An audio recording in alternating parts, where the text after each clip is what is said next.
मुंबईची पावभाजी. मुंबईची पावभाजी ऐकलं की फक्त मुंबईतले नाही तर संपूर्ण जगभरातल्या लोकांना ती पावभाजी आवडते. अनेक फॉरेनर मुंबईला येऊन ही मुंबईची पावभाजी खात असतात आणि त्यांना भरपूर आवडते. पण ही जी मुंबईची पावभाजी आहे ही घरगुती पद्धतीने कशी बनवायची बरं? लॉकडाऊनमध्ये ही पावभाजी घरी कशी बनवायची बरं? अतिशय सोपी पद्धत आहे, तीच तुम्हाला आज दाखवणार आहे. तर चला साहित्य पाहूया.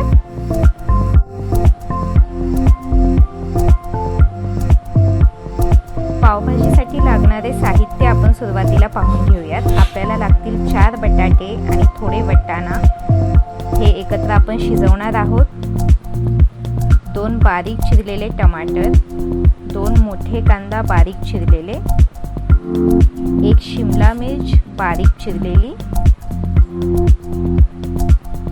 2 मिरच्या,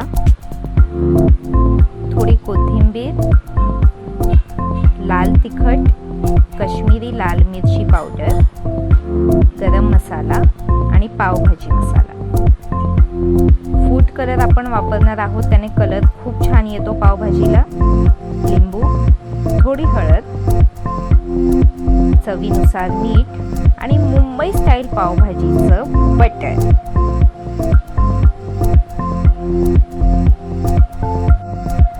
आता आपली ही मुंबईची पावभाजी बनवण्याची कृती आपण पाहणार आहोत. तर सगळ्यात आधी आपल्याला गॅसवरती कुकर ठेवायचा आहे. या कुकरमध्ये आपल्याला 2 चमचा तेल घालायचे. यानंतर आपल्याला थोडा पावभाजी मसाला याच्यामध्ये घालायचा आहे. पावभाजी मसाल्याने एक वेगळा फ्लेवर जो आहे तो शिजवतानाच त्याच्यामध्ये ॲड होतो. थोडा पावभाजी मसाला आपण घालून घेऊयात. या तेलामध्ये आपण थोडं बटर घालणार आहोत. एक अर्धा चमचा बटर आपण घालूयात आणि याला हलवून घेऊयात व्यवस्थित. हे व्यवस्थित हलवून झालं की आता आपण याच्यामध्ये जो बटाटा आणि वाटाणा आपण वेगळा काढून घेतला होता तो घालूयात. जर तुम्हाला फ्लावर किंवा बीट ॲड करायचं असेल याच्यामध्ये तर तुम्ही करू शकता. आपण फक्त बटाटा आणि वाटाणा ॲड करतोय आणि साधारणतः 2 ग्लास पाणी आपण ॲड करणार आहोत, एक अशा प्रकारे. आणि एकदा व्यवस्थित आपण याला हलवून घेणार आहोत. अशा प्रकारे हलवून घेणार आहोत.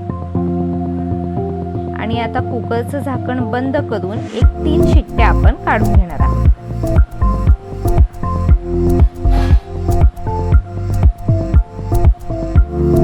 घालून घेणार आहोत. यामध्ये आपण शिमला मिरची घालणार आहोत. शिमला मिरची ही कच्ची राहता कामा नये. एकदम व्यवस्थितरित्या आपल्याला त्याला परतून घ्यायचे. अशा प्रकारे जराही कच्चपण जे असतं ते शिमला मिरचीमध्ये आपल्याला ठेवायचं नाहीये.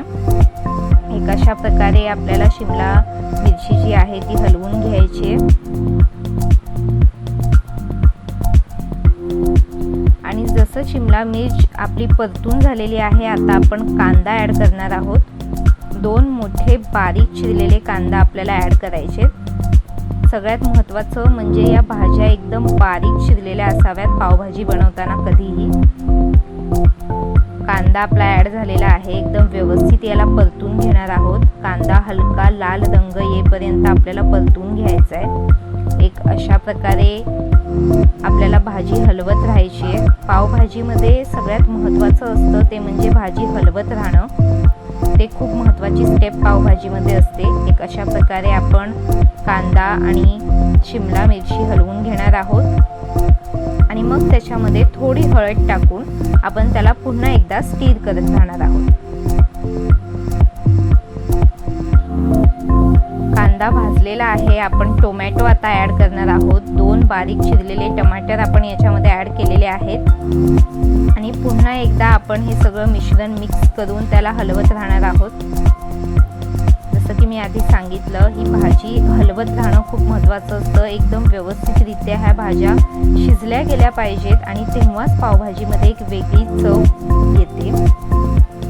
अशा प्रकारे आपल्याला भाज्या हलवत राहायचंय. आणि या क्षणी आपण याच्यामध्ये 2 मिरच्या ॲड करणार आहोत आणि मिरच्या ॲड केल्यानंतर आपल्याला पुन्हा एकदा भाजी व्यवस्थित हलवून घ्यायची. आणि आता सगळ्यात महत्त्वाची स्टेप मसाले. गरम मसाला, पावभाजी मसाला,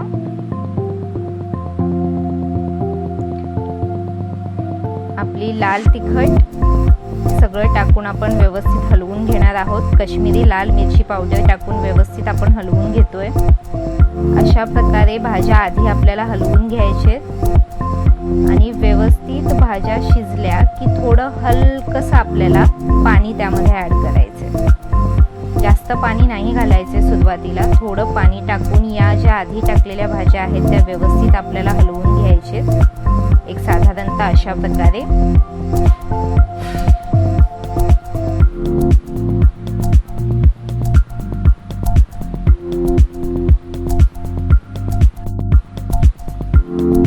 हा जो बटाटा आणि वाटाणा आपण मॅश करून घेतला होता तो आता आपल्याला या क्षणी भाजीमध्ये घालायचा आहे आणि व्यवस्थित हे सगळं मिश्रण एकत्र करून घ्यायचंय. एक अशा प्रकारे हे सगळं मिश्रण हलवून व्यवस्थित एकत्र आपल्याला करून घ्यायचे. तुम्ही पाहू शकता थोडा आपल्याला लाल रंग भाजीचा दिसतोय. एक अशा प्रकारे आपल्याला मिश्रण हलवायचे.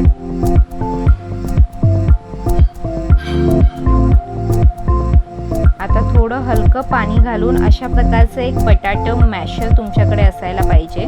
या मॅशरने आपल्याला पावभाजी हलवायची आहे. अशा प्रकारे तुम्ही पाहू शकता. याने काय होतं, सगळ्या भाज्या या एकदम बारीक होऊन जातात आणि पावभाजीची मेन खासियत ही असते की भाजी ही कोणती घातली हे दिसता कामा नये. तर अशा प्रकारे पोटॅटो मॅशरने आपल्याला मॅश करायची आहे भाजी.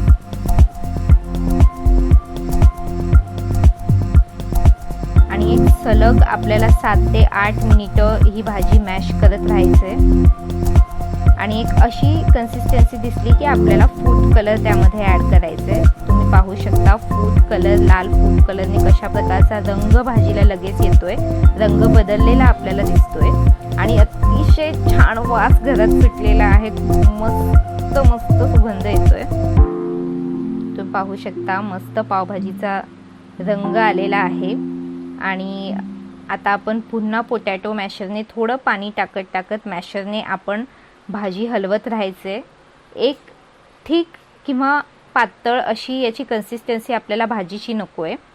त्या दोन्हीच्या मधोमध ही भाजी असली पाहिजे. जास्त पातळ किंवा जास्त थिक ही भाजी नको आहे. एक अशा प्रकारची कन्सिस्टन्सी आपल्याला भाजीला आली पाहिजे. तुम्ही पाहू शकता किती सुंदर रंग आलाय.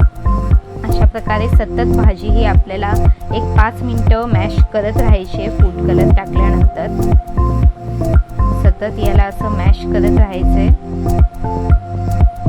आणि ही मॅश करत राहिलं की आता व्यवस्थित आपली कन्सिस्टन्सी झालेली आहे. या क्षणी आपण याच्यामध्ये मीठ घालणार आहोत आणि पुन्हा एकदा भाजी मिक्स करून घेणार आहोत. एक अशा प्रकारे आपल्याला भाजी मिक्स करून घ्यायची. म्हणजे याच्यामध्ये कोथिंबीर घालणं.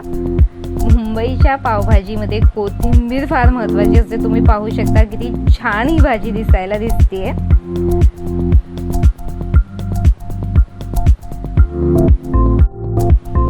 आपली भाजी रेडी झालेली आहे. पण पावभाजीची मज्जा ही अशीच येत नाही. पावभाजी सोबत असायला हवे पाव.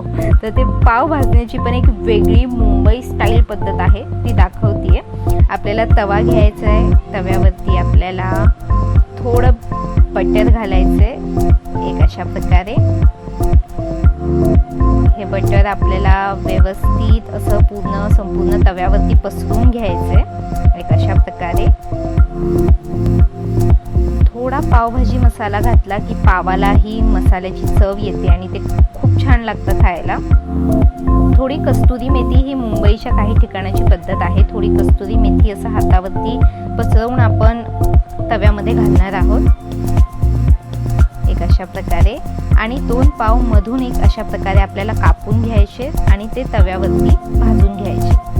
आधी आतली बाजू जी आहे ती आपण व्यवस्थित भाजून घेणार आहोत. हे पाव जे मऊ असतात ते थोडे कडक होईपर्यंत आपल्याला त्यांना भाजायचं असतं, थोडे क्रंची होऊन द्यायचे असतात। एक अशा प्रकारे सतत त्याला हलवत राहायचे आणि दोन्ही बाजूने एकदम व्यवस्थित आपल्याला भाजून घ्यायचे हे पाव खूप छान लागतात पावभाजी सोबत। पाहू शकता एक अशा प्रकारे व्यवस्थित त्याला आपल्याला भाजून घ्यायचे। आणि आता पाव भाजून झालेत, आपण आता प्लेटमध्ये सर्व करणार आहोत पावभाजी। तर चला